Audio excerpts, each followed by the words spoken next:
HSC পরীক্ষার প্রশ্ন কি সত্যিই টেলিগ্রামে বিক্রি হচ্ছে, নাকি শতভাগ কমন প্রশ্নের নামে চলছে ভয়ঙ্কর প্রতারণা? কালবেলার অনুসন্ধানে উঠে এসেছে উদ্বেগজনক তথ্য। প্রশ্ন ফাঁসের দাবি করে টেলিগ্রামের একাধিক চ্যানেল ও গ্রুপ শিক্ষার্থীদের কাছ থেকে হাতিয়ে নিচ্ছে হাজার হাজার টাকা। অথচ শিক্ষা বোর্ড বলছে এবারের এইচএসসি পরীক্ষার কোনো প্রশ্নই ফাঁস হয়নি। অনুসন্ধানে অন্তত ৮টি টেলিগ্রাম চ্যানেল ও গ্রুপের তথ্য পাওয়া গেছে। কোথাও প্রতি বিষয়ের প্রশ্নের দাম ১৫০০ থেকে ৩০০০ টাকা, কোথাও আবার ফুল কোর্স প্যাকেজের নামে চাওয়া হচ্ছে ৫০,০০০ টাকা পর্যন্ত। কেউ বটের মাধ্যমে টাকা নিচ্ছে, কেউ ইনবক্সে যোগাযোগ করে, আবার কেউ বিকাশ নম্বরে অর্থ পাঠাতে বলছে। স্যান্ডেলিনা সো, রূপচর্চায় আভিজাত্য। সব ক্ষেত্রেই দাবি পরীক্ষার আগেই দেয়া হবে আসল প্রশ্ন। সবচেয়ে সক্রিয় একটি চ্যানেলের অ্যাডমিন নিজেকে শিক্ষা মন্ত্রণালয়ের প্রভাবশালী ব্যক্তি হিসেবে পরিচয় দিয়ে শিক্ষার্থীদের বিশ্বাস অর্জনের চেষ্টা করেন। এমনকি সরকারি খামের আদলে তৈরি ভুয়া ছবি প্রকাশ করে প্রশ্ন ফাঁসের নাটকও সাজানো হয়। এসব দেখে অনেক শিক্ষার্থী টাকা পাঠালেও শেষ পর্যন্ত কেউ ব্লক হয়েছেন, কেউ পেয়েছেন ভুয়া প্রশ্ন। আরও ভয়ঙ্কর একটি কৌশলের সন্ধান মিলেছে পাসওয়ার্ড সুরক্ষিত HTML লিঙ্কের মাধ্যমে। পরীক্ষার আগে সেখানে পুরনো প্রশ্ন আপলোড করে রাখা হয়।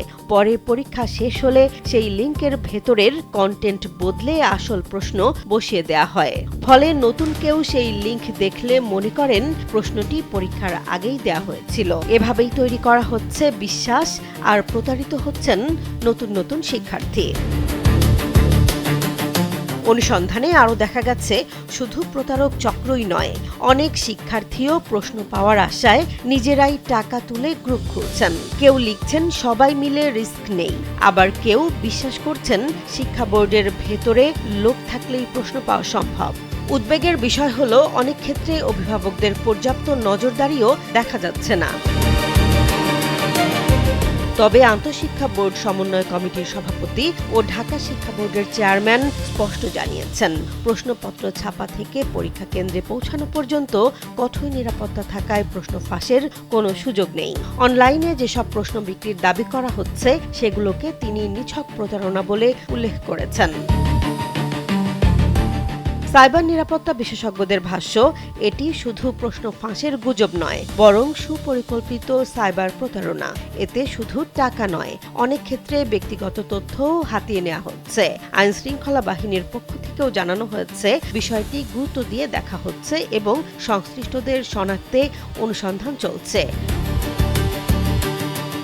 বিশেষজ্ঞদের মতে এবারের এইচএসসি পরীক্ষায় প্রশ্ন ফাঁস না হওয়াটা স্বস্তির খবর। তবে প্রশ্নের শর্টকাট খোঁজার প্রবণতা বন্ধ না হলে ভবিষ্যতেও এ ধরনের প্রতারক চক্র সক্রিয় থাকবে। তাই শিক্ষার্থী, অভিভাবক এবং সংশ্লিষ্ট সবার সচেতনতার পাশাপাশি দ্রুত আইনি ব্যবস্থা নেয়ার উপর জোর দিচ্ছেন তারা।